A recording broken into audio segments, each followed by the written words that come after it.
In this video we trace the transition from communal fountains to the individualistic grip of polyethylene, questioning how a portable commodity dismantled our ancient relationship with shared water. For thousands of years, humans gathered at communal fountains to survive, but today, we wouldn't dream of sharing a sip. By dissecting the marketing of purity and the engineering of the screw cap, we expose how we traded ecological permanence for the fleeting convenience of a disposable lifestyle.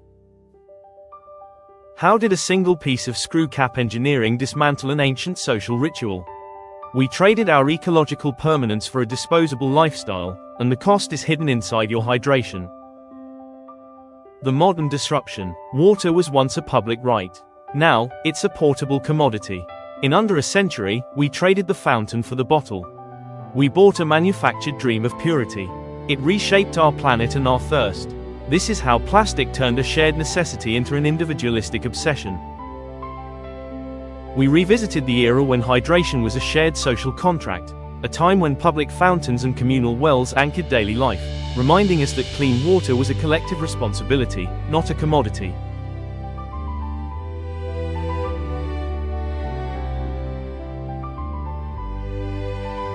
But as cities modernized and public infrastructure weakened, those shared spaces faded. The fountains dried up, the wells were sealed, and the systems that once guaranteed free, accessible water began to crumble. Into that vacuum stepped private enterprise, ready to bottle what had always been public, and sell convenience as necessity. We trace the moment when our relationship with water changed, when a shared human right slowly morphed into a private, packaged identity. What once flowed freely from public fountains became something we were taught to buy, to trust only when branded, sealed. The grip turned hydration into habit. The habit became culture, and soon, the bottle wasn't just a container, it was a symbol of a new obsession with personal optimization. By the 1990s, bottled water companies realized they weren't just selling water, they were selling trust. And to make that trust valuable, they first had to undermine the tap. Subtle at first, then unmistakable, marketing reframed municipal water as uncertain, outdated, even risky. Words like pure, clean, and safe were quietly reserved for the bottle, while the tap was left to carry the weight of doubt. Lifestyle advertising did the rest. Bottled water became a symbol of modernity, gym bags, yoga mats, joggers, office desks, all framed with a pristine bottle as the accessory of a health-conscious life. Purity wasn't just a claim, it was an aesthetic, a feeling, a brand. This pivot didn't just elevate bottled water, it reshaped public perception. The tap became suspect, the bottle became aspirational, and a basic human right was successfully repackaged as a premium lifestyle choice. As bottled water brands grew, so did the fantasy they sold. Labels filled with snow-capped peaks, untouched forests, and crystal-clear alpine streams, all designed to evoke purity, remoteness, and nature's perfection.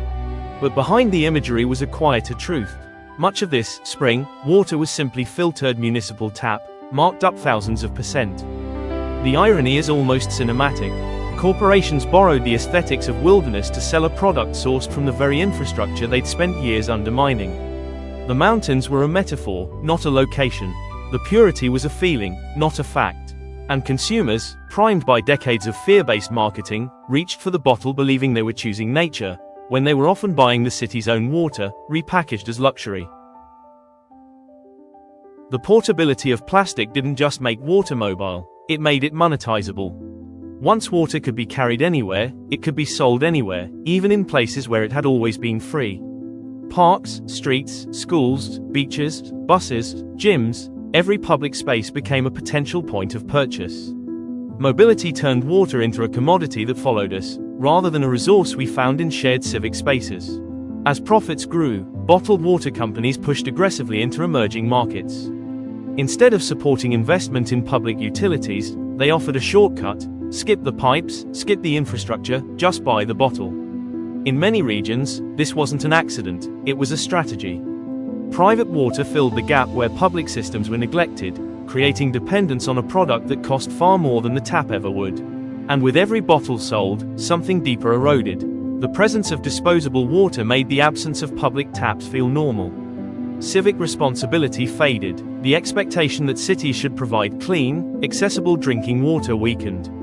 The disposable bottle didn't just replace the fountain, it helped justify its disappearance. Across the world, a counter-movement is taking shape, one that aims to re-fountain our cities and rebuild the public water culture we lost. From modern refill stations to sensor-activated street fountains and closed-loop purification systems, designers and engineers are pushing towards circular, plastic-free hydration. These aren't just utilities, they're symbols of a return to shared responsibility, a reminder that water can once again be public, accessible, and free. At the same time, communities are challenging the disposable mindset that shaped the last 50 years. Cities are mapping refill points, banning single-use plastics, and investing in infrastructure that prioritizes people over profit. The movement is small, but it's growing, a quiet rebellion against the idea that hydration must come wrapped in waste. And it leads to the question your whole story has been circling. Can we reclaim a collective relationship with water before the era of disposability becomes permanent? Or will the bottle define us more than the fountain ever did? After a century of convenience, we're standing at a crossroads. We've watched water shift from a shared public right to a packaged product we carry, grip, and throw away. We've seen how fear, marketing, and disposability reshaped our habits, our cities, and even our sense of responsibility. But around the world, a different story is beginning to rise, one that rebuilds fountains, restores public trust, and imagines hydration without waste. Modern refill networks, circular systems, and plastic-free technologies are showing that the future doesn't have to be disposable. They remind us that water can return to being what it always was: communal, accessible, and free.